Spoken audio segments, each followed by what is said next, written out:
My wife's mom said. We're doing Thanksgiving with just the well-behaved kids. Yours can skip this year. My daughter started crying. My wife texted, just stay home with the kids. I texted back, understood. I'll cancel my card for the event. They kept laughing, sending selfies at the table, totally unaware of what was about to happen next. So there I was, living my absolute best life on a Tuesday afternoon, doing what every red-blooded American man dreams of doing, folding laundry. Yeah, you heard that right. Laundry. The never-ending mountain of socks that somehow multiply in the dryer like rabbits on spring break. The shirts that need to be folded just right, or my wife will refold them with that special sigh that says, "You're incompetent." And don't even get me started on the fitted sheets. Those things are designed by the same people who created Rubik's Cubes and tax forms. Pure evil wrapped in cotton blend. I was standing there in our laundry room, which is really just a glorified closet with delusions of grandeur, trying to figure out if that one sock was navy blue or black, when my phone buzzed on top of the dryer. Now, normally I'd ignore it because nothing good ever comes from a text message on a Tuesday at 3:15 in the afternoon. It's either someone trying to extend my car's warranty, a reminder that I'm late on some bill I definitely already paid, or, and this is the real kicker, my mother-in-law. Spoiler alert, it was my mother-in-law. Carol. Just the name makes my left eye twitch a little. This woman could walk into a monastery full of Buddhist monks who've taken vows of eternal peace and patience, and within 15 minutes, she'd have them seriously reconsidering their life choices. I'm talking about the kind of person who corrects your grammar in birthday cards, who brings up your college GPA at family dinners even though you graduated 15 years ago, and who has opinions, strong, unsolicited opinions, about everything from how you mow your lawn to how you breathe oxygen. I picked up my phone, and there it was, glowing on my screen like some kind of digital hand grenade. We're doing Thanksgiving with just the well-behaved kids. Yours can skip this year. No, hi, how are you? No, hope you're having a great day. Not even one of those weird emojis she usually sends that have nothing to do with the actual message, like a random flamingo, or that eggplant thing she definitely doesn't know the alternate meaning of. Just straight to the gut punch. Efficient, I'll give her that. I stood there, holding a pair of my daughter's pink leggings in one hand and my phone in the other, reading that message over and over like maybe if I blinked hard enough, the words would rearrange themselves into something that didn't make me want to throw my phone into the dryer and hit the permanent press cycle. Well-behaved kids. The well-behaved kids. As if my children were some kind of feral raccoons who'd been caught rifling through the neighbor's trash cans and couldn't be trusted around the fine china. My daughter Ava was sitting at the kitchen table about 10 feet away from me, completely oblivious to the fact that her grandmother had just emotionally drop-kicked her out of Thanksgiving. She was cutting out construction paper turkeys for her third-grade class project, her little tongue sticking out of the corner of her mouth the way it does when she's concentrating really hard. She'd been talking about Thanksgiving for weeks, asking me if Grandma would make her famous sweet potato casserole, wondering if this would be the year she finally got to sit at the big kids' table instead of the card table in the hallway that wobbles if you lean on it wrong. She looked up at me with those big hazel eyes, my eyes, thank God, because at least she got something good from my gene pool, and smiled. "Is that Grandma?" she asked, her voice full of that innocent hope that kids have before the world teaches them that people can be garbage in human form. Is she asking about Thanksgiving? Can I talk to her? I felt my stomach drop like I'd just gone over the big hill on a roller coaster. Except instead of screaming with joy, I wanted to scream in frustration. How do you tell your 8-year-old daughter that her grandmother just uninvited her to Thanksgiving? How do you explain that apparently she's been categorized as one of the not well-behaved kids, when the worst thing she's done in the last 6 months is forget to flush the toilet twice, and maybe, possibly accidentally on purpose fed the dog her Brussels sprouts last Sunday? I walked over to the table, my feet feeling like they were made of concrete, and handed her my phone. "Here, sweetheart. You can read it." I know. Father of the Year award, right here. But here's the thing. I was so stunned, so absolutely blindsided by the audacity of this woman, that my brain just short-circuited. It was like when your computer freezes and you just start clicking random things hoping something will work. Terrible decision-making skills, but hey, at least I'm consistent. Ava took the phone, and I watched her face as she read the message. It was like watching a time-lapse of a flower wilting. Her smile faded first, Then her eyes got all shiny, and this is what absolutely destroyed me. Her bottom lip started to quiver, but she didn't make a sound. She just sat there, holding my phone with both hands, tears rolling down her cheeks in complete silence, like she was trying not to bother anyone with her feelings. Like her sadness was an inconvenience she needed to keep to herself. That's when something inside me just snapped. Not in a throw furniture, punch walls kind of way, but in a quiet, cold, calculated way that's honestly way scarier. It was like a switch flipped in my brain, and suddenly I could see the last 10 years of my marriage with crystal clarity. All the times Carol had made little comments about my job not being prestigious enough. All the family gatherings where my kids were somehow always compared unfavorably to my brother-in-law's perfect children. All the moments where my wife, Lauren, just stood there and let it happen, nodding along like a bobblehead doll on a dashboard. I took my phone back from Ava and pulled her into a hug. She buried her face in my shirt, the one I'd just folded, ironically enough, and I could feel her little body shaking with those silent sobs that break your heart into a million tiny pieces. "It's okay, baby," I whispered into her hair, even though it absolutely was not okay, and we both knew it. "We'll have our own Thanksgiving. Just you, me, and your brother. We'll make it special." She nodded against my chest, but didn't say anything. What could she say? Her grandmother had just told her she wasn't good enough to eat turkey with the family. After I got Ava settled in front of the TV with some cartoon about talking animals saving the rainforest or whatever, I went back to the laundry room and did what any rational adult would do. I texted my wife. Lauren was at work, probably in some meeting about quarterly projections or synergizing paradigms or whatever corporate buzzword bingo they were playing that day. "Did you know about this?" I typed, attaching a screenshot of Carol's message. The three little dots appeared almost immediately. She was typing. Then they disappeared. Then they appeared again. This went on for about 2 minutes, which in text message time is basically an eternity. Finally, her response came through. "Just stay home with the kids. It's easier that way." Easier. Easier. That word sat on my screen like a turd on a wedding cake. Easier for whom, exactly? Easier for her, because she wouldn't have to deal with her mother's passive-aggressive comments about her choice in husband. Easier for Carol, because she could pretend she had the perfect family without the messy reality of my imperfect children. Easier for everyone except me and my kids, who were apparently the family embarrassment that needed to be hidden away like that weird uncle who got drunk at weddings and hit on the bridesmaids. I stood there in that tiny laundry room, surrounded by piles of clean clothes that nobody would appreciate, holding my phone and feeling something shift inside me. It was like I'd been carrying this massive weight on my shoulders for years, the weight of trying to be good enough for these people, of bending over backward to make them happy, of swallowing my pride and my feelings and my self-respect just to keep the peace. And suddenly, I was just done carrying it. My thumbs moved across the screen almost on autopilot. Understood. I'll cancel my card for the event. Now here's where it gets good. See, what Carol and Lauren and the rest of that dysfunctional circus didn't know was that I'd paid for the entire Thanksgiving dinner. Everything. The catering from that fancy place downtown that charges $40 for a pound of turkey. The decorations, those rustic farmhouse centerpieces that Carol had pinned on Pinterest and sent me 17 times to make sure I got exactly the right ones. The wine, the specialty cheese board, the organic cranberry sauce made by monks in Vermont or wherever. I dropped over $2,000 on this Thanksgiving extravaganza because Lauren had insisted that we need to contribute more and your family always brings store-bought stuff. So yeah, I had the receipts. Literally. I opened my email and started composing cancellation messages. The catering company first. "Sorry, we've had a change of plans. Please cancel our order and process the refund." Then the wine merchant, the florist, the fancy bakery that was making a pumpkin pie that cost more than my car payment. Click, click, click. Cancel, cancel, cancel. Each confirmation email that popped up felt like a little victory, like I was crossing items off a checklist titled, "How to Ruin Carol's Day." The best part? It was all in my name. My credit card, my email, my orders. They had no idea what was coming. I finished folding the laundry, because even in the middle of a family crisis, those socks weren't going to match themselves, and went to check on Ava.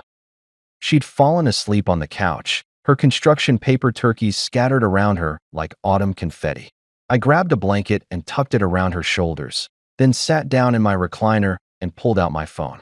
I had one new message from Carol. Looking forward to Thursday. Can't wait for the feast. I smiled. Actually smiled. Because, oh Carol, you have no idea what kind of feast you're about to get. The next morning, I woke up with the kind of clarity that usually only comes after 3 cups of coffee or a near-death experience.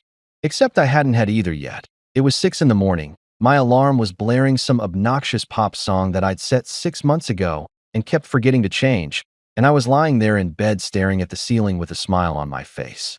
Not a happy smile, mind you.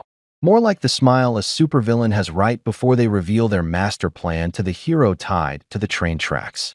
It was the smile of a man who'd finally figured out that sometimes the best revenge is just letting people experience the natural consequences of their own terrible behavior. Lauren was already gone. She'd left for some early morning conference call with the Singapore office, or maybe it was Stockholm. I honestly stopped keeping track of her work schedule around the same time she stopped asking about mine, and the kids were still asleep. The house was quiet in that weird way it only gets at dawn, where you can hear the refrigerator humming and the furnace clicking on, and every little sound seems amplified. I grabbed my phone off the nightstand and started going through my confirmation emails from the night before. Catering, canceled. Refund processing in 3 to 5 business days. The floral arrangements, canceled. The wine order from that pretentious shop where the guy behind the counter wears a bow tie and pronounces Pinot Grigio like he's gargling marbles, canceled. The fancy tablecloths I'd rented because apparently Carol's regular tablecloths weren't festive enough, canceled. The custom place cards with everyone's names written in calligraphy, canceled. Even the ice sculpture. Yeah, there was going to be an ice sculpture because Carol had seen one at her friend Deborah's Thanksgiving last year and absolutely had to have one, canceled. I sat there scrolling through these emails like a kid on Christmas morning, except instead of presents under a tree, I was getting digital confirmations that Carol's perfect Thanksgiving was about to become a Pinterest fail of epic proportions. And the best part? It was Thanksgiving morning. Too late to order anything else. Too late to hit up the grocery store for anything decent because everyone and their mother would be there fighting over the last frozen turkey like it was Black Friday at Walmart. They were going to show up to that big, beautiful house with its professionally decorated dining room and its perfectly set table, and there was going to be absolutely nothing to eat. I got out of bed feeling lighter than I had in months, maybe years. I threw on my oldest, most comfortable jeans, the ones with the hole in the knee that Lauren always said made me look like I was trying too hard to be young, and my favorite hoodie from college that had a stain on it from a barbecue in 2009 that I'd never been able to get out.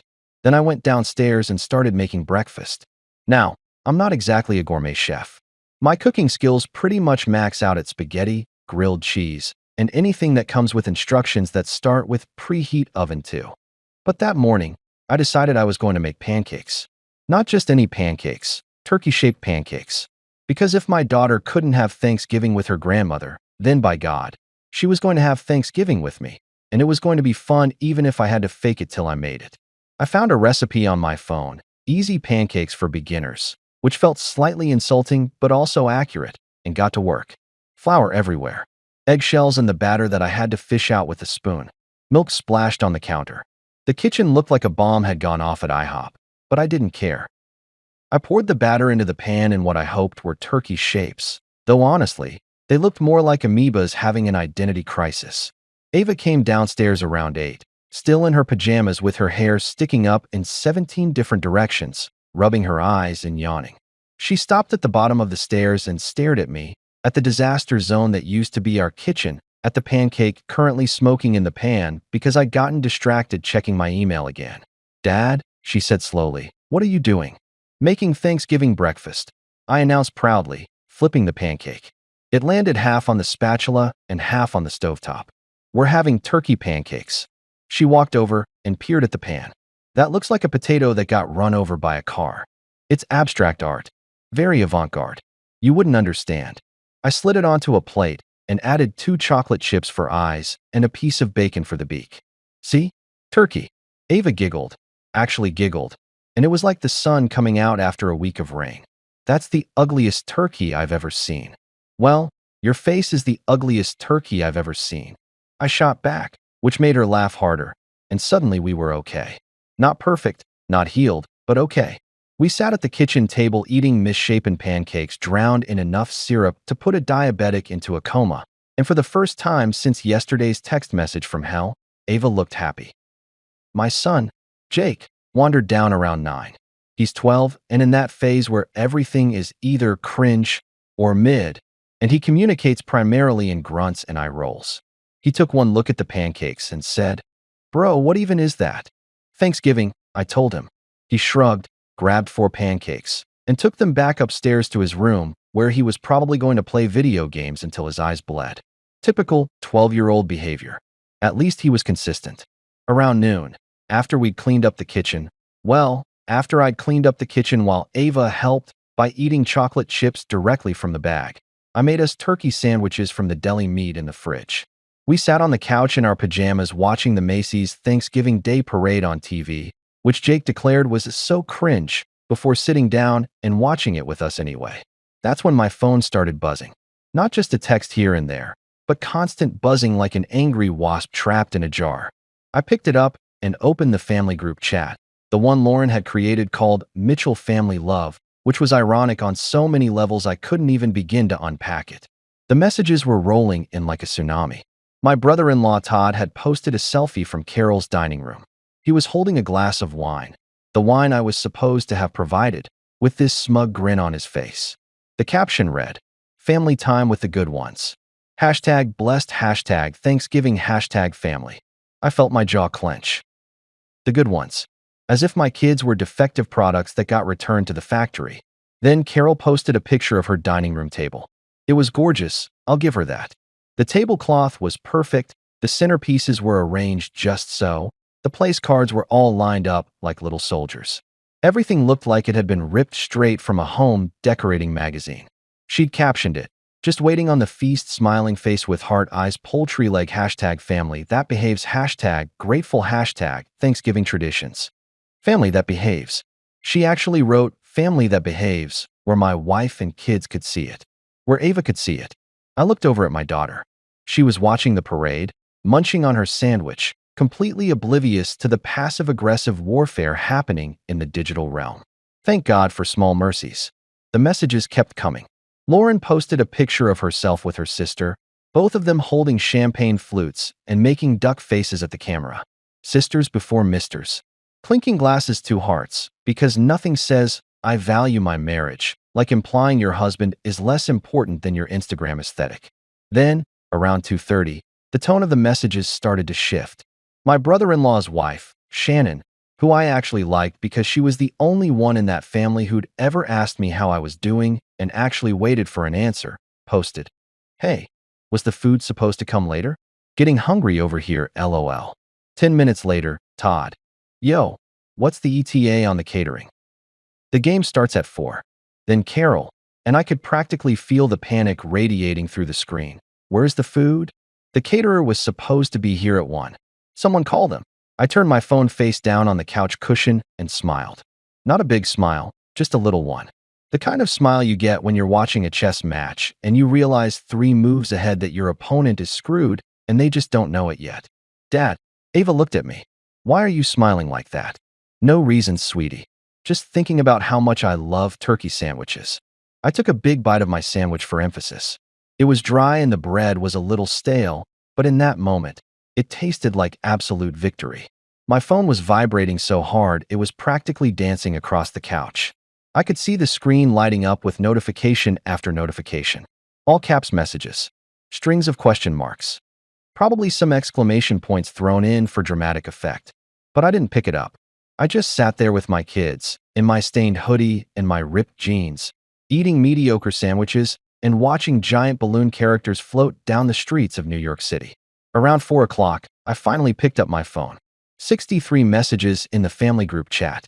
17 missed calls. 6 voicemails that I definitely wasn't going to listen to. The most recent message was from Carol. "Did you cancel everything?" I typed back one word. "Yep." Then I opened Facebook, took a picture of Ava and me on the couch in our pajamas with our paper plates of sandwich crusts, and posted it with the caption, thankful for peace, quiet, and quality time. Happy Thanksgiving from our drama-free zone. Turkey. I didn't tag anyone. Didn't have to. I knew they'd see it. I knew Carol would see it and understand exactly what I was saying. I knew Lauren would see it and realize I wasn't going to be the doormat anymore. I knew everyone in that whole dysfunctional circus would see it and know that this year, the turkey wasn't the only thing that got roasted. Ava snuggled up next to me. This is the best Thanksgiving ever, Dad. And you know what? Looking at my phone blowing up with their panic and rage while I sat there in perfect peace with my kid, she was absolutely right. The rest of Thanksgiving evening passed in this weird, blissful bubble of calm that I hadn't experienced in years. After we finished our sandwiches, which, let's be honest, were nothing to write home about, but at least nobody was judging how I'd cut them or asking why I hadn't used organic, free-range, gluten-free artisan bread, we decided to do something completely spontaneous. We put on real clothes, piled into my car, and drove to the movies. Because apparently, there are other families out there who also opt out of the whole Norman Rockwell painting experience, and the theater was actually pretty packed. We saw some animated movie about a penguin who wanted to be a Broadway star or something. I honestly spent half the movie watching Ava's face light up during the musical numbers, and the other half watching my phone vibrate silently in my pocket like a tiny earthquake that only I could feel. Every buzz was another message, another missed call, another desperate attempt by my in-laws to figure out what the hell had happened to their perfect Thanksgiving feast. It was like watching a slow-motion car crash, except I was the one who'd cut the brake lines, and I felt absolutely zero guilt about it. By the time we got home around 8 o'clock, my phone had basically given up on life. The battery was at 3% from all the notifications, and I'm pretty sure it was overheating from the sheer volume of rage being directed at it through the cellular network. I plugged it in and made the kids hot chocolate, the fancy kind with the mini marshmallows, because we were living large now, and got them ready for bed. Jake, in his typical preteen wisdom, looked at me while brushing his teeth and said, "Mom's gonna be pissed, isn't she?" "Probably," I admitted, because there was no point in lying to him. The kid was 12, not stupid. "Good," he said, and spit into the sink. Grandma's mean to Ava. Out of the mouths of babes, right? Or in this case, out of the mouths of surly preteens who spent too much time on TikTok. But he wasn't wrong. After I tucked Ava in, she was out like a light before I even finished reading her bedtime story about some princess who saved herself and didn't need a prince, which felt weirdly appropriate. I finally sat down on my bed and looked at my phone. The screen was absolutely destroyed with notifications. The family group chat had exploded into what could only be described as digital warfare. I scrolled through the messages, and honestly, it was better than any comedy special I'd ever watched. 3:15 p.m., Shannon. "Okay, seriously, is anyone else getting worried about the food situation?" 3:20 p.m., Todd. "I called the caterer, and they said the order was canceled." "What the hell?" 3:22 p.m., Carol. "What do you mean, canceled?" 3:30 p.m., Frank, my father-in-law, who usually communicated exclusively in grunts and football commentary. "Who canceled it?" 3:35 p.m., Lauren. "Let me call and figure this out." 3:40 p.m., Carol. "The florist says their order was canceled too." "And the wine?" "Everything is canceled." 3:45 p.m., Todd. "Bro, did you do this?" 4 p.m., Carol. "I spent 3 weeks planning this dinner." 4:05 p.m., Shannon. "Okay, I'm just gonna say it. Maybe we should order pizza?" 4:07 p.m., Carol. "We are not having pizza on Thanksgiving, Shannon. This is a family tradition." 4:15 p.m., Todd. He posted on Facebook, "Look at this crap." And then, radio silence for about 20 minutes. I could only imagine what was happening in that dining room. Carol probably pacing back and forth in her holiday sweater with the bedazzled turkey on it, working herself into a frenzy. Frank standing there looking confused because he'd probably just wanted to watch football and eat turkey without all the drama. Todd and Shannon exchanging those married couple looks that say, "We're definitely fighting about this in the car on the way home." And Lauren, my dear wife, probably sitting there trying to figure out how to spin this situation so she didn't look bad. 4:38 p.m., Lauren. "Can you please call me?" 4:40 p.m., Lauren. "We need to talk about this." 4:45 p.m., Lauren. "You're being incredibly immature right now." 5 p.m., Carol. "After everything we've done for you." This is how you repay us. 5:15 p.m., Todd. We ended up ordering Chinese food. On Thanksgiving. Hope you're happy. I set my phone down and laughed. Actually laughed out loud, alone in my bedroom, like some kind of maniac. Chinese food on Thanksgiving. Carol must have been absolutely losing her mind. This was a woman who color-coordinated her holiday decorations by Pantone number, who ironed her napkins into swan shapes, who once made her husband drive to 3 different stores to find the right shade of cinnamon sticks for a centerpiece that nobody even looked at. And now she was eating lo mein out of a takeout container on the most important food holiday of the year. The messages kept rolling in throughout the evening, getting progressively more unhinged. Carol sent a 7-paragraph essay about family obligations and respect. Todd sent a series of increasingly aggressive messages that basically boiled down to "you're a jerk and everyone hates you." Lauren tried the guilt trip angle, talking about how embarrassed she was and how I'd made her look bad in front of her family. But here's the thing, I didn't respond to any of them. Not a single message. I just left them all on read, watching those little blue check marks appear under each one, letting them know that I'd seen their words and simply chosen not to engage. Because sometimes the most powerful thing you can say is absolutely nothing at all. Around 10 p.m., after the kids were definitely asleep and the house had settled into that late-night quiet, I did something I hadn't done in months. I opened a beer. Not the fancy craft IPA that Lauren always bought because it was sophisticated, but a regular, basic, ice-cold beer from a 12-pack that was probably on sale, and I sat on my back porch in the November cold and just existed. No family drama, no passive-aggressive comments, no walking on eggshells wondering what mood everyone would be in. Just me, my beer, and the sound of my neighbor's dog barking at absolutely nothing, because that's what dogs do. My phone buzzed one more time. I almost ignored it, but something made me look. It was a text from my buddy Marcus, who I'd known since high school. "Dude, I saw your Facebook post. You good?" I typed back. "Better than I've been in a long time, actually." 3 dots appeared, then, "That bad, huh?" They uninvited my kids to Thanksgiving. Called them not well-behaved enough. Bro, what the actual hell? Right? So I canceled all the food I'd paid for. They ended up eating Chinese takeout. There was a longer pause this time. And then, "You're my hero." Seriously, that's the most legendary petty move I've ever heard of. Thanks, man. Felt pretty good, not gonna lie. Emily and I are doing leftover turkey sandwiches tomorrow if you and the kids want to come by. Real Thanksgiving, none of that toxic family nonsense. I smiled at my phone. Yeah, we'd like that. That night, I slept better than I had in years. No tossing and turning, no anxiety dreams about forgetting someone's birthday or saying the wrong thing at a family dinner. Just solid, peaceful sleep. And when I woke up the next morning, Black Friday, I had 47 new messages waiting for me. The panic had evolved. It wasn't about the food anymore. Now they wanted to know if I was serious about this, if I was really going to throw away family over one little incident, if I understood how hurtful and vindictive my actions were. Carol sent a message saying she forgave me for my outburst and that we should move past this unpleasantness. Lauren sent a novel-length text about how her mother was just being protective and how I'd overreacted. I read every single message while drinking my coffee, black, the way I actually liked it, not with oat milk and stevia like Lauren always insisted was healthier. And then I crafted my response. Short, simple, and absolutely final. Ava cried when she read that text. She asked me what she did wrong to make Grandma not want her at Thanksgiving. She's 8 years old, and she thought she'd done something to deserve being excluded from family. So no, I'm not moving past this. And no, I'm not overreacting. I'm actually reacting exactly the right amount for the first time in 10 years. I hit send and turned off my phone.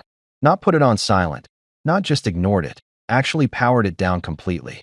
Then I made pancakes again. Regular round ones this time, because I'd learned my lesson about attempting turkey shapes. And when the kids came downstairs, I told them we were going to spend the day doing whatever they wanted. Ava wanted to go to the park and feed the ducks. Jake wanted to go to the comic book store and blow his allowance on the latest issue of whatever superhero was popular that week. So that's exactly what we did. We spent Black Friday, the biggest shopping day of the year, doing absolutely nothing productive or consumer-driven. We fed ducks, bought comic books, got ice cream even though it was 40 degrees outside, and generally had the kind of day that makes you remember why you had kids in the first place. When I finally turned my phone back on that evening, there were 91 new messages. I didn't read a single one. I just opened Facebook, posted another picture, this time of Ava at the park, laughing and throwing breadcrumbs to a particularly aggressive mallard, and captioned it, "Day 2 of our drama-free holiday weekend. Highly recommend." The likes started rolling in immediately. Friends I hadn't heard from in years commenting things like, "You're doing great," and "Family isn't always blood." Even my mom, who lived 3 states away and had her own complicated relationship with Lauren's family, commented with 3 heart emojis and "So proud of you, son." That's when I realized something important. I'd spent 10 years trying to be good enough for people who were never going to think I was good enough. I'd bent over backward, swallowed my pride, funded their events, and bit my tongue through countless insults and jabs. All for what? For the privilege of being tolerated? For the honor of having my kids treated like second-class citizens in their own family? Nah, I was done with that.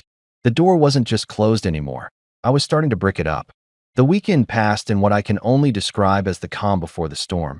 Except I was the one who'd summoned the storm, and I was just sitting back watching it roll in with a bag of popcorn and 0 regrets. Saturday and Sunday were gloriously quiet. I kept my phone on, but I'd muted the family group chat and started letting Lauren's calls go to voicemail.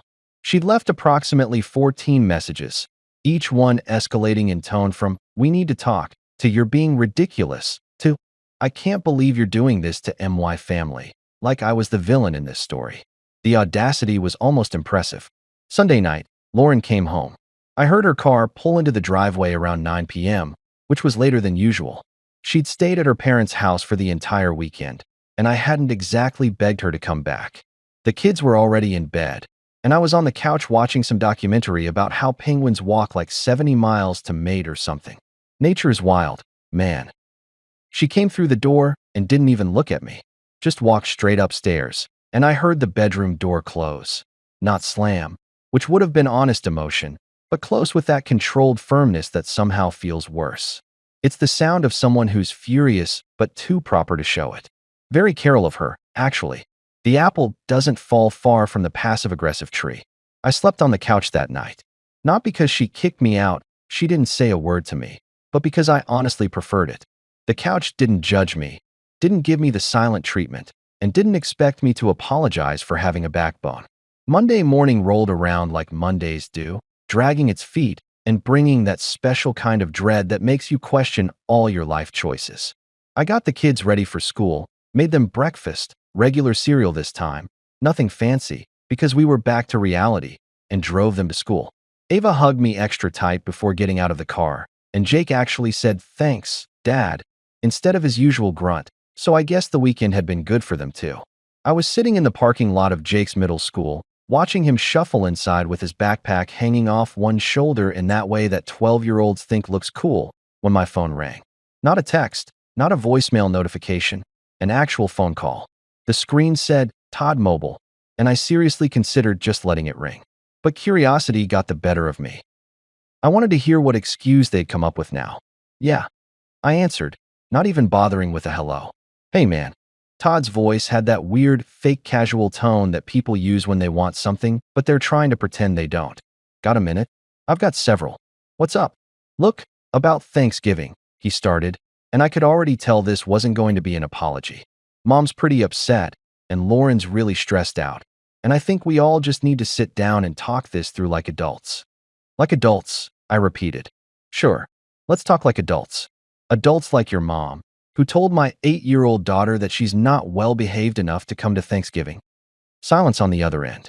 Then, "Okay, that came out wrong. Mom didn't mean it like that." "Really? How did she mean it, Todd? Use your adult words." I'm all ears. More silence. I could practically hear him scrambling for an explanation that didn't make his mother sound like the villain, which was impossible because she was, in fact, the villain. "Look, she was just trying to, you know how she is. She gets particular about the holidays." "Particular?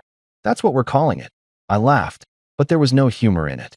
"She excluded my kids from a family event and made my daughter cry. That's not being particular. That's being cruel." "Come on, man, don't be so dramatic. Kids cry about everything." She probably forgot about it 5 minutes later. And there it was. The dismissiveness. The minimizing. The classic move of people who've never been on the receiving end of the cruelty, so they can't possibly understand why anyone would be upset about it. I felt my grip tighten on the steering wheel. She didn't forget about it, I said quietly. She asked me what she did wrong. She thought it was her fault. So no, Todd, I'm not being dramatic. I'm being a father. Okay, I hear you. But here's the thing. And this is where his voice changed, got a little more urgent, a little less fake casual. We actually need to talk to you about something else. Something important. More important than emotionally scarring my kid. It's about mom and dad's house. I paused. What about it? They're having some issues with the bank. Some mortgage stuff. It's complicated, but basically, they might lose the house if they don't come up with a payment pretty soon. There it was. The real reason for the call. Not an apology, not a genuine attempt to make things right. They needed money. Of course they did. This family only called me when they needed something, and apparently, this time it was cold hard cash to save Carol's precious house. And this involves me how? I asked, even though I knew exactly where this was going. Well, you're good with finances and stuff. We thought maybe you could help them figure something out. Or, help with the payment. Just this once. Just this once. I'd heard that phrase before. Like the time I'd paid for Todd's car insurance, just this once, when he'd had 3 accidents in 6 months. Or the time I'd covered Carol and Frank's vacation to Florida, just this once, because they'd had a hard year. Or the time I bought Lauren's sister a new laptop, just this once, because hers had broken and she was a struggling artist who needed it for her Etsy shop that sold overpriced candles shaped like genitals. I wish I was joking about that last one. How much are we talking? I asked. About 15 grand. I laughed. Actually laughed out loud, sitting in my car in the middle school parking lot like a crazy person. $15,000.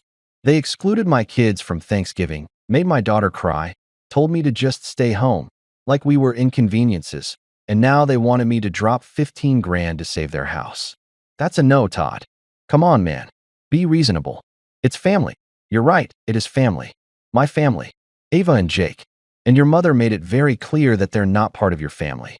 So why should I care what happens to hers? That's not. You're twisting this. I'm not twisting anything. I'm actually seeing things clearly for the first time in 10 years. Tell Carol and Frank to figure it out themselves. They're adults, right? They should be able to handle their own problems. They co-signed for my car loan, okay? That's why the bank is coming after them. It's partially my fault, and I'm trying to fix it, but I don't have that kind of money right now. Of course, Todd had screwed up his finances and dragged his parents down with him. This was the same guy who'd bought a $60,000 SUV on a $50,000 salary and then acted surprised when he couldn't make the payments. The same guy who'd taken out loans for a boat he'd used exactly twice before it sat in his driveway collecting leaves and becoming a neighborhood eyesore. Sounds like a family problem, I said. You, Carol, and Frank should have a nice long conversation about financial responsibility. Maybe over Chinese takeout. You're really going to do this? You're going to let them lose their house over a stupid argument about Thanksgiving? I'm not doing anything, Todd. You did this. When you bought a car you couldn't afford. Carol did this when she co-signed for something she couldn't cover. And you all did this when you decided my kids weren't good enough to eat turkey with you. Actions have consequences. Welcome to adulthood. Lauren's going to be pissed. Lauren's already pissed. Might as well give her a good reason. I hung up before he could respond, my heart pounding in my chest like I'd just run a marathon. My phone immediately started ringing again. Carol this time. Then Frank. Then a number I didn't recognize that was probably Shannon calling from a different phone. I declined all of them and drove home in silence, my hands shaking slightly on the wheel. When I got home, I did something I probably should have done years ago. I made myself a cup of coffee, sat down at the kitchen table, and really looked at my bank statements. Not just the checking account, but everything. Savings, investment accounts, the kids' college funds. Over the past 10 years, I'd given Carol and Frank's family over $80,000. $80,000. Car payments, house repairs, medical bills that their insurance should have covered but somehow didn't. Lauren's sister's wedding that turned into a 50-person destination event in Cancun. Todd's business ventures that all failed spectacularly. Credit card debts, utility bills, emergency flights, legal fees when Todd got a DUI. The list went on and on. $80,000 that I'd worked my ass off for. That could have gone toward my kids' future, or toward a nice family vacation, or toward literally anything other than propping up a family that treated us like second-class citizens. I was staring at these numbers, feeling a mixture of rage and disbelief, and something that felt almost like grief for the person I used to be. The person who thought that if he just gave enough, did enough, sacrificed enough, they'd finally accept him. When my phone buzzed with a text message. It was from Carol. We always knew you'd show your true colors eventually. Selfish to the core. We took you in when Lauren married down, and this is how you repay us. Married down. She actually wrote married down in a text message that she presumably thought would convince me to give her $15,000.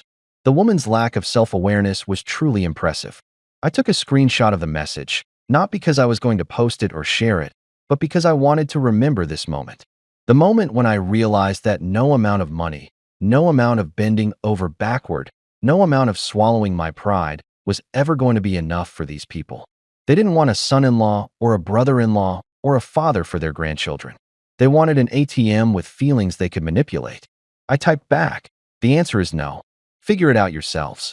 Then I did something that felt both terrifying and liberating. I opened our joint bank account with Lauren and transferred half the money into a separate account in just my name. Not to be vindictive, not to punish her, but because I had a feeling things were about to get a lot worse before they got better, and I needed to protect myself and my kids. My phone rang again. Lauren this time. I answered. What the hell is wrong with you? She said instead of hello. No. Hi, honey. No. How are you? Just straight to the accusation. My parents might lose their house, and you won't help? Your parents, I said calmly, excluded our children from Thanksgiving. They called Ava not well-behaved. They made our daughter cry. And now they want me to give them $15,000. Do you see the problem here? That's not. You're being. This is about the house, not about Thanksgiving. Everything's about Thanksgiving, Lauren. It's about how your family treats our kids. How they've always treated us. And I'm done pretending it's okay. So you're just going to let them become homeless? Is that who you are now? They're not going to be homeless. They'll figure something out. Sell the boat Todd never uses. Downsize. Get a loan. I don't know, and honestly, I don't care anymore. The line went silent for a long moment. Then, in a voice I'd never heard from her before, cold and flat, I don't think I know you anymore. Good, I said. Maybe you can get to know the real me instead of the doormat you married. I hung up. For 3 days, I let them sweat. 3 glorious days of silence where I didn't answer calls, didn't respond to texts, didn't engage with the increasingly desperate messages flooding my phone like some kind of digital tsunami of panic and entitlement. It was peaceful, honestly.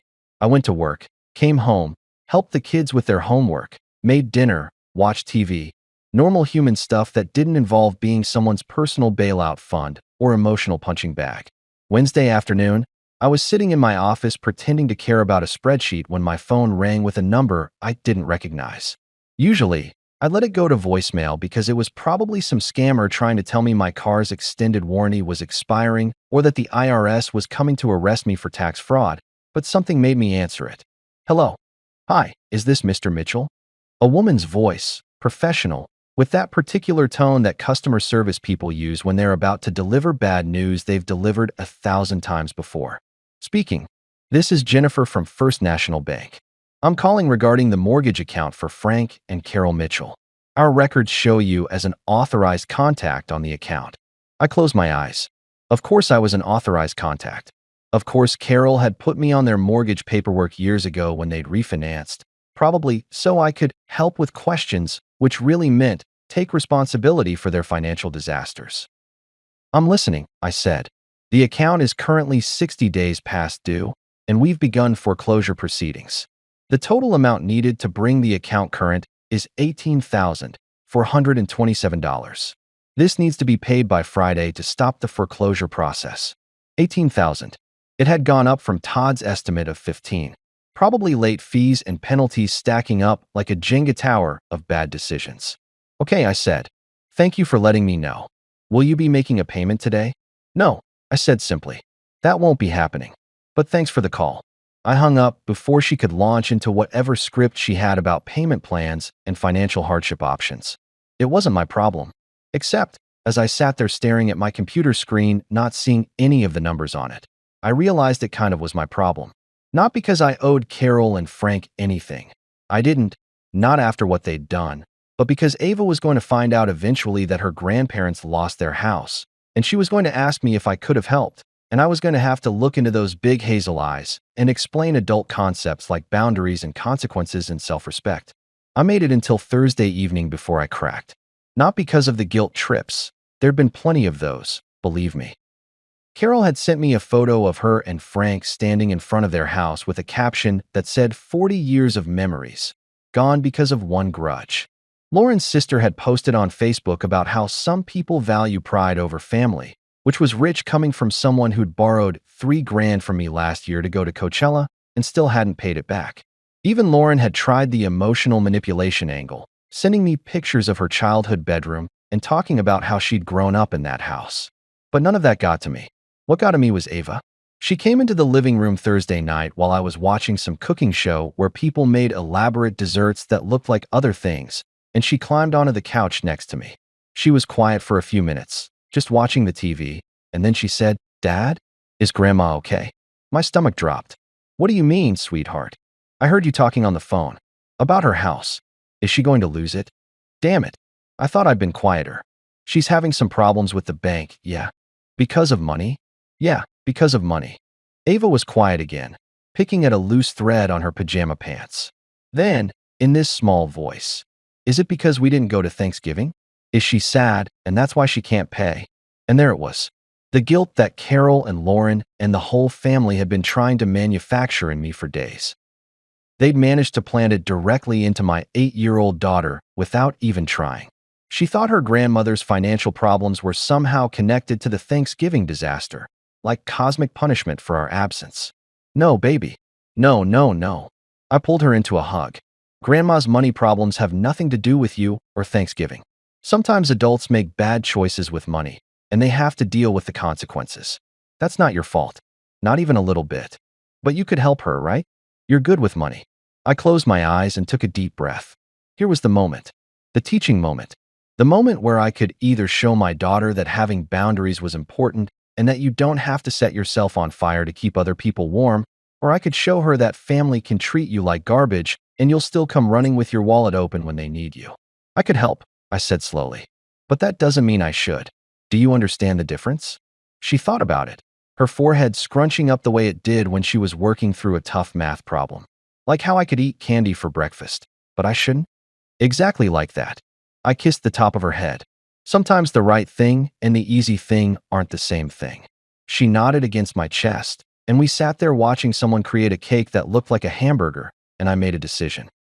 Not for Carol, not for Frank, not even for Lauren. For Ava.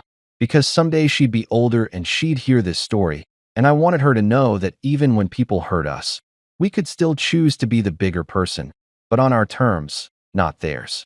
Friday morning, I drove to the bank. Not Carol's bank, my bank. I withdrew $18,427 from my savings account and then drove across town to First National. The teller was a kid who looked like he was maybe 23, with gel in his hair and a tie that didn't quite match his shirt. "I need to make a payment on a mortgage account," I said, sliding him the account number I'd written on a piece of paper. "Sure thing. Let me pull that up." He typed for a minute. Then his eyebrows went up. "Oh, this account is in foreclosure." "Yep, that's why I'm here. To bring it current." He processed the payment, and I watched my money disappear into the digital void of Carol and Frank's irresponsibility. $18,427. Gone. Just like that. "All set," the kid said, handing me a receipt. "The account is now current. The foreclosure proceedings will be stopped within 24 hours. "Great. Thanks." I took the receipt and walked out, feeling both lighter and heavier at the same time. I didn't call Carol. Didn't call Frank or Todd or Lauren. I just went home, scanned the receipt, and sent it to Carol's email with no message. Just the receipt.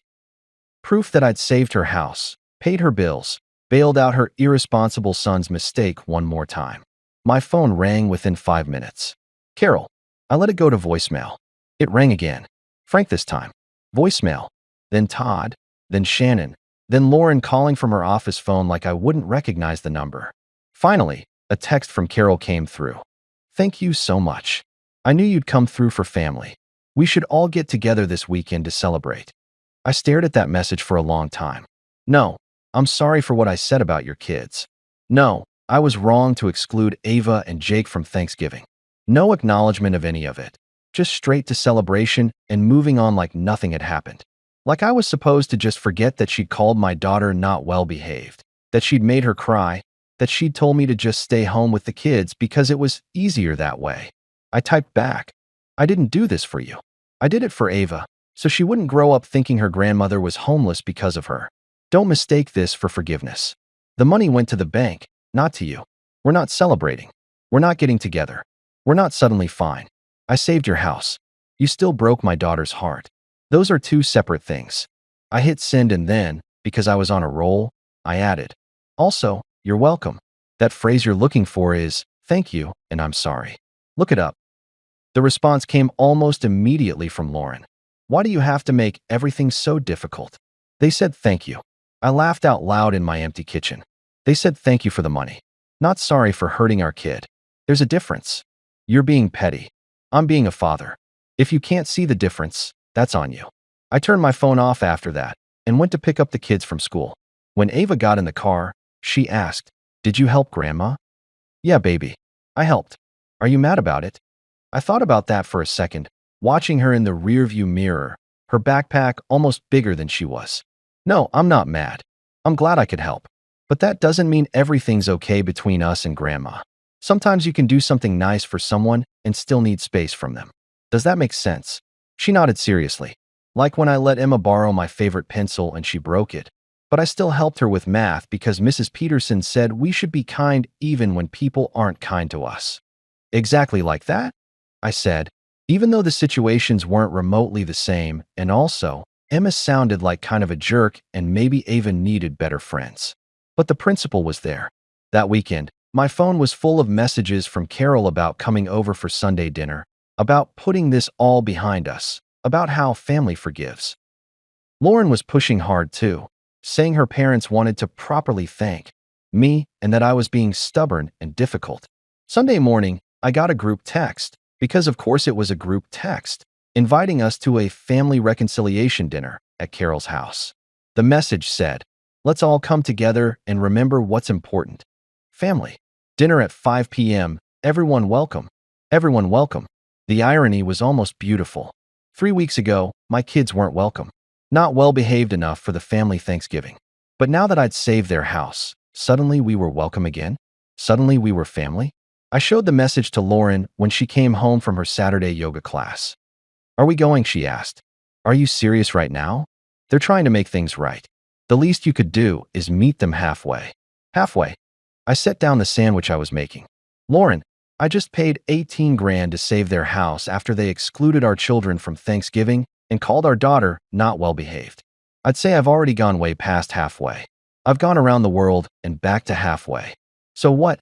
You're just never going to see them again. That's your solution? My solution is that they apologize to Ava. Not to me, to her. They look her in the eye and tell her they're sorry for making her feel like she wasn't good enough. They acknowledge what they did was wrong. Then maybe, we can talk about Sunday dinners. Lauren stared at me. They're not going to do that. Then I guess we're not going to Sunday dinner.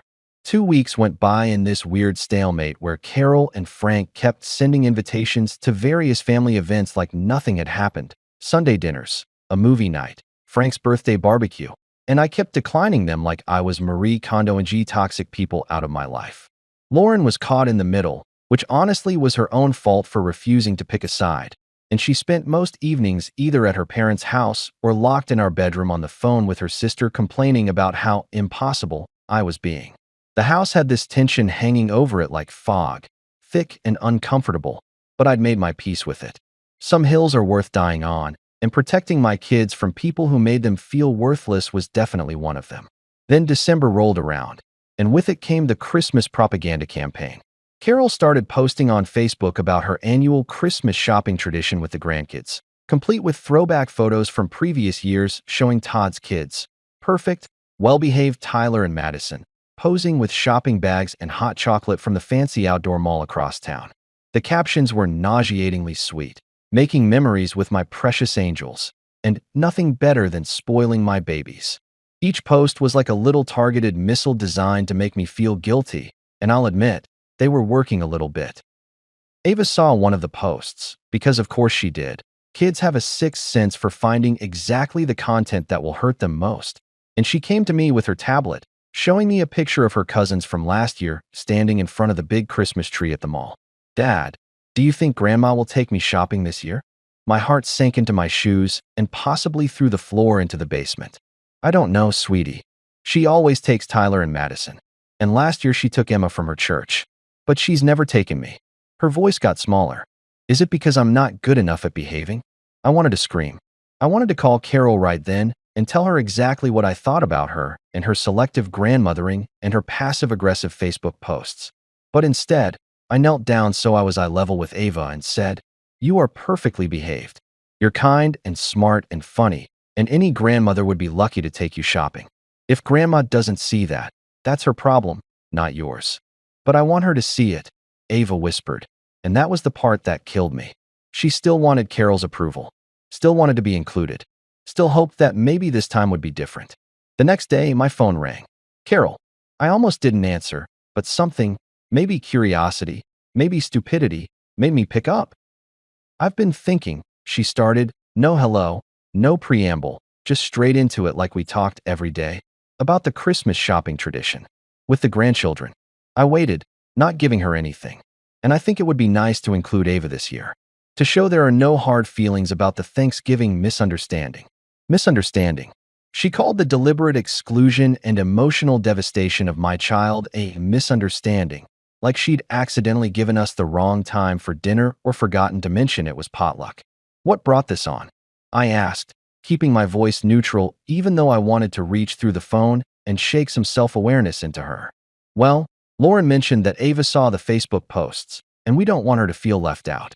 Family is important, especially during the holidays. Family is important." This woman had a real talent for saying the exact words that meant nothing coming from her mouth.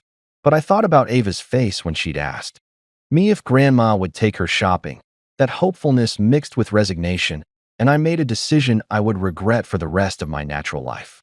"Okay," I said. "When? Saturday? I'll pick her up at 10. We'll make a whole day of it. Lunch, shopping, maybe some hot chocolate.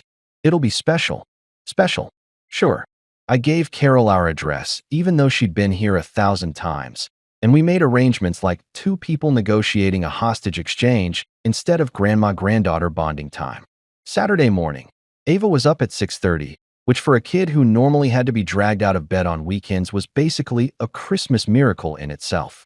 She tried on 4 different outfits before settling on her favorite dress, the purple one with sparkles that she'd worn to her school's winter concert, and her boots that lit up when she walked. She did her own hair, pulling it back with a headband that had a bow on it. And she looked so proud of herself, so excited, so hopeful that this would be the day Grandma finally saw her as worthy. I took a picture of her standing by the front door, backlit by the morning sun coming through the window, smiling so big her eyes crinkled at the corners. I didn't post it anywhere. I just saved it because something in my gut told me I might need to remember this moment, the before. Carol pulled up at 10:03 in her white SUV that was so clean it looked like it had never actually been driven anywhere with real roads. She honked instead of coming to the door, which was typical Carol behavior. Why waste energy on pleasantries when you could just summon people like a feudal lord? Ava grabbed her little purse, the one she'd gotten for her birthday that she never got to use because we didn't go anywhere fancy, and ran out the door.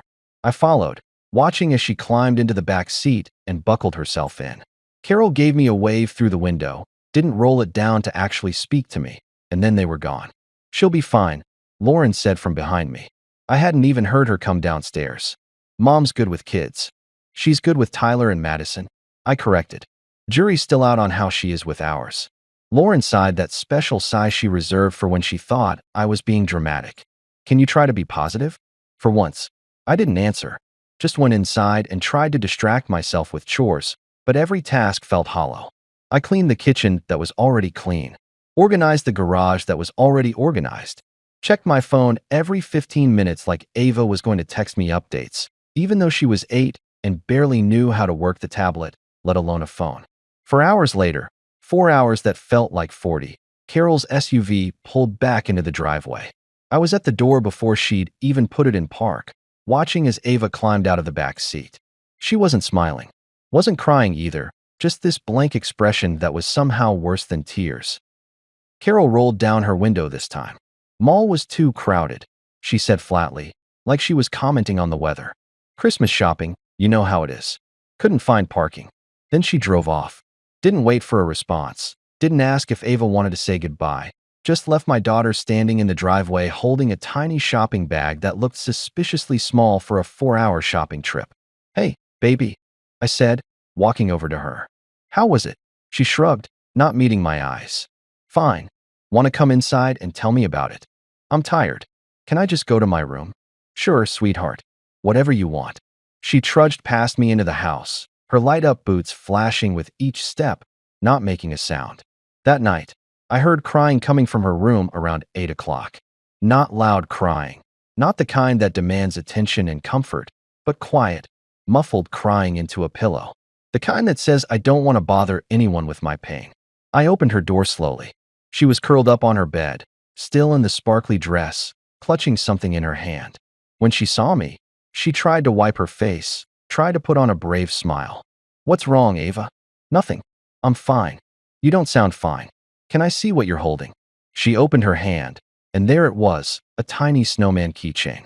One of those cheap ones you get at the dollar store, plastic and flimsy, the kind of thing they put in the bins by the register to catch impulse buys. That was it. For hours of shopping, and all my daughter had to show for it was a keychain that probably cost 99 cents. That's nice, I said, sitting on the edge of her bed, trying to keep my voice steady even though rage was building in my chest like a volcano. Is that all Grandma got you? Ava nodded, still not looking at me. She said she had to save money for the real grandkids' presents. That Tyler and Madison needed bigger gifts because they're in more activities and they're more expensive to shop for. Her voice broke. She said I should understand because I'm a good girl. Real grandkids. She'd actually said real grandkids, out loud, to my 8-year-old daughter's face. Not other grandkids or your cousins, but real grandkids, implying that Ava was what? Fake. Temporary. Not actually part of the family. Ava, look at me. I waited until she met my eyes. You are a real grandkid. You are her real granddaughter. And if she can't see how special and wonderful and absolutely perfect you are, that is 100% her problem and 0% yours. Do you understand? She nodded, but I could tell she didn't believe me. How could she? Her grandmother had just spent 4 hours showing her that she was less than, worth less than, not as important as her cousins. No amount of dad speeches could erase that. Did you guys actually go shopping? Like to stores? Yeah.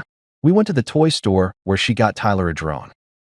And the sporting goods store where she got Madison new soccer stuff. And the jewelry store where she got Aunt Melissa a necklace. Ava's voice was so small. I just waited while she shopped. Sometimes she'd tell me to look at stuff, but not touch anything, because she didn't want me to break something expensive. My hands clenched into fists. Carol had taken my daughter on a shopping trip where the only purpose was to show her everything she was buying for other people while giving her a dollar store keychain and calling the other kids real grandkids. This wasn't thoughtlessness. This wasn't an accident. This was deliberate cruelty wrapped in a Christmas bow. I tucked Ava in, kissed her forehead, told her I loved her more than anything in the world, and then I went downstairs where Lauren was watching TV like nothing was wrong. How was the shopping trip? She asked absently, not looking away from whatever show she was watching. Your mother took our daughter on a 4-hour tour of everything she was buying other people and gave her a 99-cent keychain from the dollar store. That got her attention. She looked at me. What? She called Tyler and Madison the real grandkids. To Ava's face. Said she had to save money for them because they're more important. Lauren's face went pale. She wouldn't. Go ask your daughter. She's upstairs crying into her pillow, clutching a plastic snowman and wondering why she's not good enough to be considered real family. For the first time since this whole nightmare started, I saw something like doubt cross Lauren's face.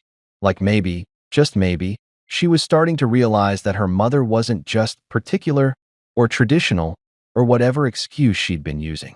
She was mean, deliberately, calculatedly mean to a child. I'll talk to her, Lauren said quietly. Talk to which her? Your mother or your daughter? Both. I'll. I'll fix this. I looked at my wife, this woman I'd been married to for 13 years, and realized I didn't believe her. She'd had dozens of chances to fix this, to stand up for our kids, to tell her mother that her behavior was unacceptable. And she hadn't. She'd chosen her mother over our daughter every single time. Sure, I said, heading toward the stairs. You fix it. I'll be up here being an actual parent. That night, lying in bed, Lauren was downstairs again, probably on the phone with Carol coordinating their story. I made myself a promise. Next time Carol came asking for help, for money, for anything, I wouldn't cave. Not for Ava's sake, not for anyone's sake. Because saving people who are drowning is noble, but saving people who are deliberately pulling your kids underwater with them is just stupid. December rolled along like a freight train, picking up speed as it headed toward Christmas, and I spent most of it trying to repair the damage Carol had done to Ava's sense of self-worth. We did special daddy-daughter dates. Ice skating at the outdoor rink downtown where I fell on my ass approximately 17 times, and she laughed so hard hot chocolate came out of her nose. Movie marathons where we watched all her favorite animated films and ate popcorn for dinner like civilized people. Even a weekend trip to visit my mom upstate where Ava got spoiled rotten the way grandkids are supposed to be spoiled. My mom bought her actual presents, listened to her talk about school, asked about her friends, treated her like she mattered. You know, basic grandparent behavior that apparently was too much to ask from Carol. Lauren and I existed in this weird state of marital détente, where we were technically still living in the same house, but operating like roommates who didn't particularly like each other. She'd stopped pushing me to reconcile with her family after the shopping disaster. I think even she couldn't spin calling Ava not a real grandkid into something acceptable, but she also hadn't actually confronted her mother about it. She'd talked to her, according to Lauren, and Carol had said it was a misunderstanding and that Ava had taken it the wrong way. Because 8-year-olds are notorious for their complex misinterpretations of straightforward insults. 2 weeks before Christmas, on a Tuesday evening when I'd just gotten home from work and was contemplating whether I had the energy to cook dinner or if we were going full cereal for dinner mode, there was a knock at the door. Not the doorbell, a knock. Specific, deliberate, the kind of knock that says, "I'm here on serious business and I'm not leaving until we talk." I opened the door, and there stood Frank, my father-in-law, the man who communicated primarily through grunts, football commentary, and the occasional complaint about his lawnmower. He was standing on my porch in his work jacket. He was an electrician, one of those old-school guys who'd been doing it for 40 years and could probably wire a house in his sleep, with his hands shoved in his pockets and an expression on his face that I'd never seen before. It took me a second to identify it, and when I did, I almost laughed. He looked humble. Frank, the guy who once told me that real men don't drive sedans while standing next to my perfectly reasonable Honda Accord, looked like a man who'd had his pride kicked in the teeth and was trying to figure out how to ask for help without actually saying the words, "I need help." "Son," he said, which was already weird because Frank had never called me son. I was usually "Hey you" or "Lauren's husband," or occasionally just a chin nod that was supposed to encompass all forms of acknowledgement. "Frank," I replied, not moving from the doorway, not inviting him in. "What brings you by?" He shifted his weight from one foot to the other, looking past me into the house like he was hoping Lauren would materialize and save him from this conversation. "Got a minute? Need to talk to you about something." "I've got a few minutes." "What's up? Can I come in? It's cold out here." It was cold, probably 35 degrees with that wind that cuts right through your jacket and makes you question why humans ever decided to live anywhere that had winter. But I didn't move. Call it petty, call it holding a grudge, call it whatever you want. I wasn't about to make this easy for him. "I'm good talking right here," I said. "What's going on?" Frank's jaw tightened, and I could see him warring with himself, probably debating whether to turn around and leave or swallow his pride and say what he'd come here to say. Pride lost, apparently, because he took a deep breath and said, "We need a little help." Again, there it was. The real reason for the visit, delivered with all the enthusiasm of a man admitting he had hemorrhoids. I leaned against the doorframe, crossing my arms. "What kind of help?" Todd's car situation got worse. The fines racked up, insurance lapsed, and now there's this whole thing with the DMV and the bank, and it's all still under my name because I co-signed the loan. He was talking faster now, The words tumbling out like if he said them quick enough, they wouldn't count. They're threatening to come after my credit again. Maybe put a lien on the house even though you just cleared the mortgage, and I just need a little help to square it all away. A little help. That phrase again. The family motto, apparently. I wondered if they had it stitched on throw pillows at Carol's house. How much is a little help? About 8 grand. Maybe 9, depending on the penalty fees. I actually laughed. Couldn't help it. The absurdity of this man standing on my porch asking me for $9,000 2 weeks before Christmas, less than a month after his wife had emotionally devastated my daughter, was just too much. You're joking. I wouldn't be here if I was joking. Frank looked offended, like I was the one being unreasonable. Look, I know there's been some tension with the holidays and everything, but this is serious. If we don't handle this, it could mess up everything again. You mean if Todd doesn't handle this? This is Todd's problem. Todd bought a car he couldn't afford. Todd let the insurance lapse. Todd racked up the fines. Why is any of this my responsibility? Because family helps family. Frank said it like it was obvious, like it was a law of nature as fundamental as gravity. Interesting, I said. Is that why Carol took Ava shopping and spent 4 hours showing her all the gifts she was buying for the real grandkids before giving her a dollar store keychain? Frank's face did something complicated. He wasn't a stupid man, despite his questionable financial decisions and his tendency to let Carol run roughshod over everyone. He knew what his wife had done. He'd probably heard about it, maybe even been there for the aftermath. Carol didn't mean, he started. Don't. I held up a hand. Don't tell me what Carol meant. I know exactly what she meant. She meant to show my daughter that she's less important, less loved, less valuable than Tyler and Madison. She succeeded. Ava cried herself to sleep that night clutching a plastic snowman, wondering what she did wrong to make Grandma not love her. So before you come to my door talking about family helping family, maybe you should talk to your wife about actually treating my kids like family. Frank looked down at his boots, scuffed and worn from years of crawling around attics and basements. She said in her ways, "You know how she is." Yeah, I do know how she is. That's the problem. I straightened up, uncrossing my arms.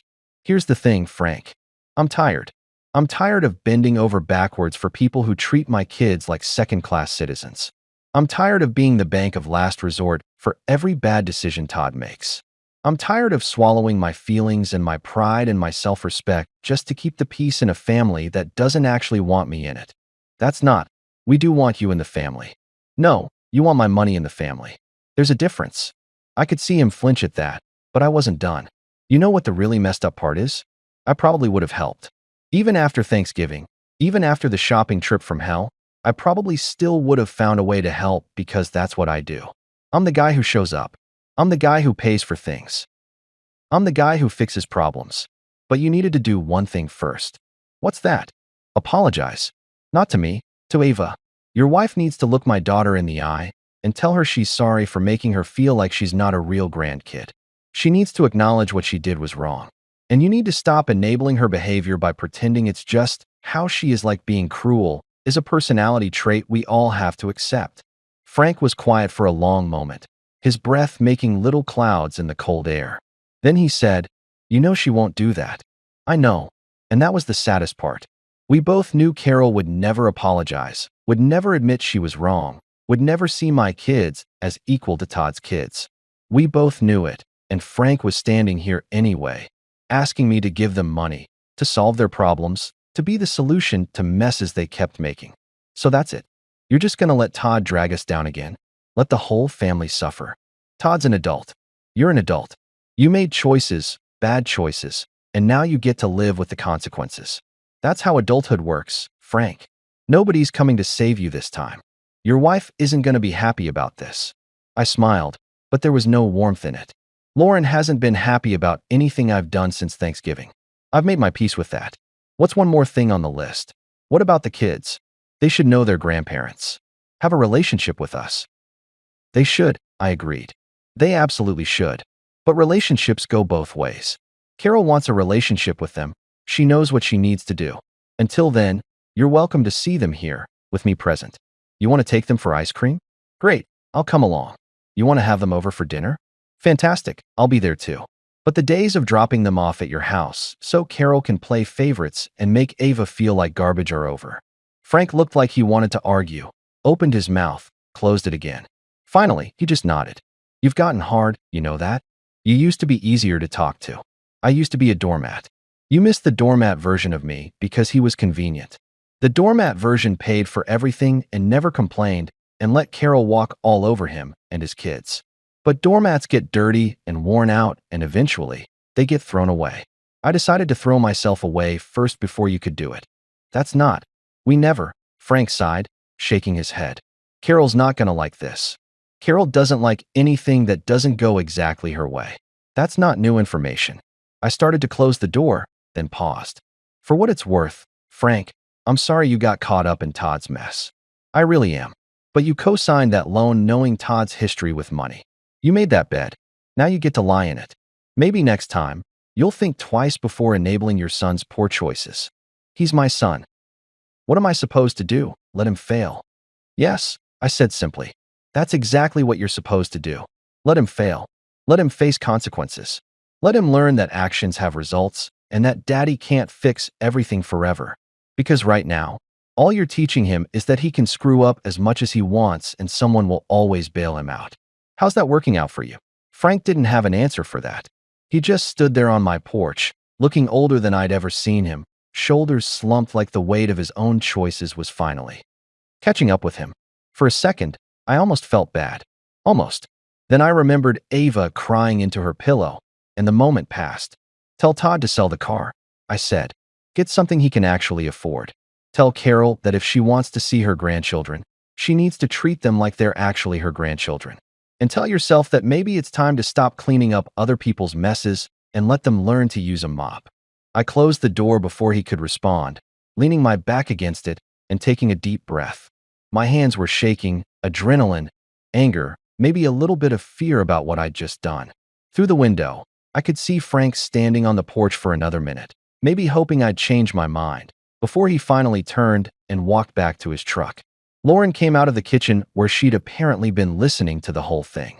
That was cold. That was necessary, I corrected. He's an old man asking for help. He's an old man who let his wife traumatize our daughter and then showed up asking for $9,000 like nothing happened. There's a difference. We stared at each other across the living room. This vast distance between us that had nothing to do with physical space. Finally, she said, I don't know who you are anymore. Good, I replied, heading upstairs to check on the kids. Maybe you can get to know the version of me that actually has a spine. Christmas came and went in our house with all the forced cheer of a department store commercial. We put up a tree, a real one that Jake picked out, one that was slightly crooked and shed needles everywhere, which somehow made it perfect. We strung lights that only half worked because I'd bought them on clearance 3 years ago, and apparently you get what you pay for. We made cookies that burned on the bottom because I got distracted watching Ava carefully decorate each one like it was going to be displayed in the Louvre. It was chaotic and imperfect and genuinely happy in a way that our Christmases hadn't been in years, probably because for the first time, we weren't spending the entire holiday season stressed about what Carol would think or say or post on Facebook. We didn't go to Carol and Frank's for Christmas Eve dinner, which had been a tradition for as long as I'd been married to Lauren. We stayed home instead, ordered pizza, because apparently pizza was becoming my go-to rebellion meal, and watched Christmas movies until the kids fell asleep on the couch in a pile of blankets and wrapping paper from the presents we'd opened early because screw tradition, we made our own rules now. Lauren went to her parents' house alone on Christmas Eve. She left around 4 in the afternoon, dressed in the red sweater Carol had bought her last year that she normally only wore to appease her mother, and she didn't ask if I wanted to come. We both knew the answer. She didn't take the kids either, which I appreciated because it meant she understood, on some level, that they didn't need to be around people who made them feel less than. Or maybe she just didn't want to deal with the awkwardness of explaining why her husband and children were boycotting Christmas. Either way, fine by me. She came home around 11, and I was still up, watching some old movie about a guy who finds out what life would be like if he'd never been born. Fitting, right? She didn't say anything, just went straight upstairs, and I heard the bedroom door close with that same controlled firmness that was becoming her signature move. Christmas morning was actually great. The kids loved their presents. I'd gone slightly overboard, probably compensating for the emotional trauma of the past month with material goods like any good American parent. And we had a massive breakfast of pancakes and bacon and orange juice, and those cinnamon rolls that come in a tube and make your whole house smell like a bakery. Lauren came downstairs eventually, participated in a distant sort of way, smiled at the appropriate moments. But there was this hollowness to it all, like she was physically present but mentally somewhere else. The next morning, December 26th, I was in the kitchen making coffee when my phone buzzed. A text message from Carol. I almost deleted it without reading it, but morbid curiosity won out. I opened it, and what I saw made my blood run cold. We always knew you'd punish us for not loving your mistake. I read it 3 times, each time hoping the words would somehow rearrange themselves into something less horrific. Mistake. She'd called Ava a mistake. Not your daughter. Not our granddaughter. Not even your child. Mistake. Like my daughter was a typo, an error, something that shouldn't have existed in the first place. My hands started shaking. Not the adrenaline shake from confrontation, but the kind of shake you get when you're so angry that your body doesn't know what to do with all that rage, and it just starts vibrating like a phone on permanent buzz mode. I stood there in my kitchen, holding my phone, coffee forgotten, while this text message burned itself into my brain. The worst part? This wasn't even sent in anger, in the heat of an argument. This was calculated. Carol had sat somewhere, probably her perfectly decorated living room with her color-coordinated throw pillows and her framed pictures of the real grandkids, and typed out this message. She'd looked at those words, "Your mistake," and thought, yes, this is the thing to say. This will definitely fix our relationship. The sheer audacity of it, the breathtaking cruelty, was almost impressive in its awfulness. I took a screenshot. Then I did something I'd been putting off for weeks. I went through my phone and blocked Carol's number, then Frank's, then Todd's. Then I opened Facebook and blocked Carol, Frank, Todd, and for good measure, Lauren's sister Melissa, who'd been making passive-aggressive posts about people who abandon family over petty disagreements. I went through Instagram, Twitter. Yeah, Carol had a Twitter where she mostly posted Bible verses and complaints about the government, the irony of which was apparently lost on her, and blocked every single member of Lauren's family I could find. Then I opened the family group chat, Mitchell Family Love, still the most ironic name in the history of group chats, and I typed one message. I'm out. Don't contact me. Don't contact my kids. We're done here. And then I left the chat. Just like that. Years of forced family photos and passive-aggressive holiday planning and guilt trips about not being present enough, gone with a tap of my finger. I felt lighter immediately, like I'd been carrying a backpack full of rocks, and someone had finally told me I was allowed to take it off. The coffee tasted better. The morning looked brighter.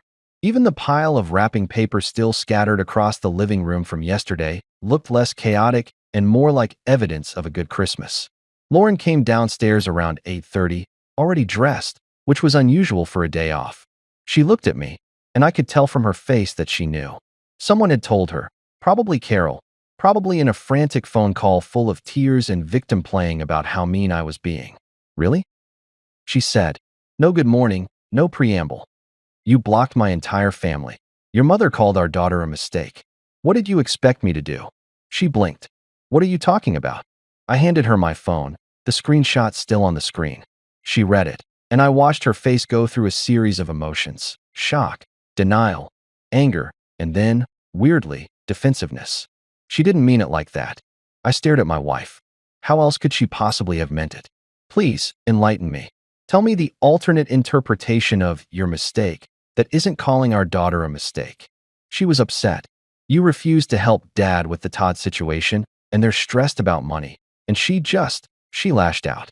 People say things they don't mean when they're emotional. So it's my fault that your mother called Ava a mistake because I wouldn't give your dad $9,000 to bail out your brother for the 100th time? I could hear my voice getting louder, couldn't stop it. Do you hear yourself right now? Do you hear how absolutely insane that sounds? Don't call me insane. I didn't call you insane. I called your logic insane. There's a difference. I took my phone back. Your mother has been cruel to our kids for their entire lives. She's excluded them, belittled them, made them feel worthless, and I've put up with it because you kept telling me she didn't mean it. She was just particular. She was just traditional. She was just whatever excuse you needed to avoid confronting her. But this? Calling Ava a mistake? That's not being particular. That's not being traditional. That's being deliberately, maliciously cruel to a child. Our child. And I'm done. So you're just going to cut off my entire family? Never see them again. Keep the kids away from their grandparents. Their grandparents don't want to see them. Not really. They want to see Tyler and Madison, the real grandkids. Ava and Jake are just obligations, inconveniences they have to tolerate to maintain the illusion of being good people. Why would I subject my kids to that? Lauren's face was red now, tears forming in her eyes, but I couldn't tell if they were angry tears or sad tears or frustrated tears. They're not perfect, okay? I know they're not perfect, but they're my family, and you're asking me to choose between you and them. I'm not asking you to choose anything. I set my coffee cup down, suddenly not wanting it anymore. I'm telling you that I'm choosing my kids. I'm choosing to protect them from people who hurt them. If you want to keep seeing your family, go ahead. But Ava and Jake aren't going over there anymore.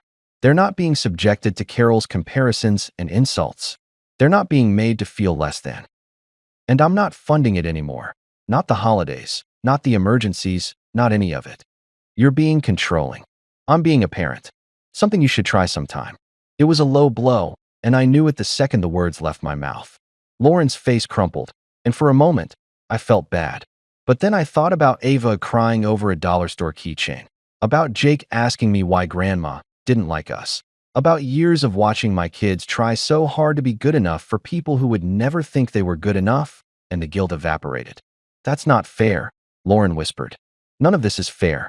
That's the point. It's not fair that our kids have to grow up feeling like they're inferior to their cousins. It's not fair that I've spent 10 years and probably close to $100,000 trying to buy acceptance from people who were never going to accept us.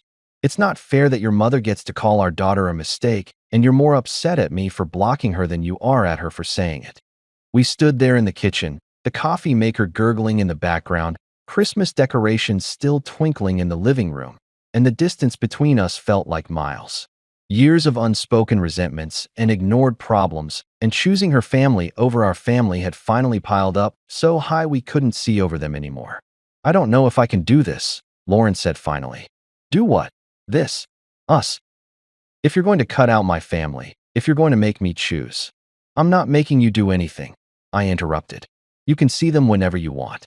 Call them, visit them, have Sunday dinners and shopping trips, and whatever else you want to do. But our kids aren't going. I'm not going. And I'm not paying for their various crises anymore. Those are my boundaries. You get to decide what you do with yours. She looked at me like I was a stranger, which was fair because I felt like a stranger to myself too. The old me, the doormat me, would have apologized by now. Would have backtracked, said I was overreacting, offered some compromise that was really just me giving in completely while pretending I had some control. But that guy was gone, buried under a decade of insults and disrespect, and I wasn't bringing him back. I need some space, Lauren said. To think. Okay, how much space? I don't know. A few days. Maybe more. I might stay at my parents'. Of course she would. Running back to the people who'd caused this entire mess in the first place. What about the kids? They should stay here. With you. They're more comfortable here. At least she got that right. Fine. Take whatever time you need. She went upstairs to pack a bag, and I heard her moving around in our bedroom, opening drawers, the closet door sliding open and closed. The kids were still asleep. They'd been up late watching movies, living their best Christmas vacation lives. And I was grateful they didn't have to see this. Didn't have to watch their mother choose her parents over them for the millionth time. When Lauren came back downstairs with her overnight bag, she paused at the door. For what it's worth, I think you're overreacting. But I also think you're not completely wrong.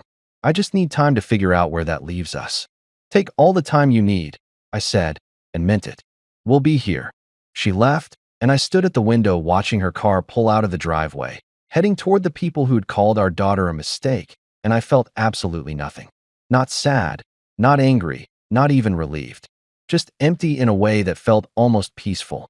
Like I'd been holding my breath for 10 years and finally, I could exhale. My phone buzzed. My buddy Marcus. Yo, you good? Saw you left the family group chat. Everything okay? I typed back. Yeah, man. Actually, I'm better than I've been in a long time. Finally figured out that peace is cheaper than family. Want to grab a beer later? Hell yeah. Emily's been asking about you and the kids. Come over for dinner. Sounds perfect. I looked around my quiet house, at the Christmas tree with its crooked star, at the pile of toys the kids had already half destroyed, at the general chaos that came with actually living in a space instead of maintaining it like a showroom for judgmental in-laws. And for the first time in a decade, I felt like I was home. 3 weeks crawled by in this weird new normal where Lauren was taking space at her parents' house, and I was running a single-parent household like some kind of divorced dad, except we were technically still married. The kids adjusted faster than I expected. Kids are resilient like that. Or maybe they were just relieved not to be walking on eggshells around Grandma Carol anymore. We fell into a routine: breakfast, school, homework, dinner, TV, bed. Rinse and repeat.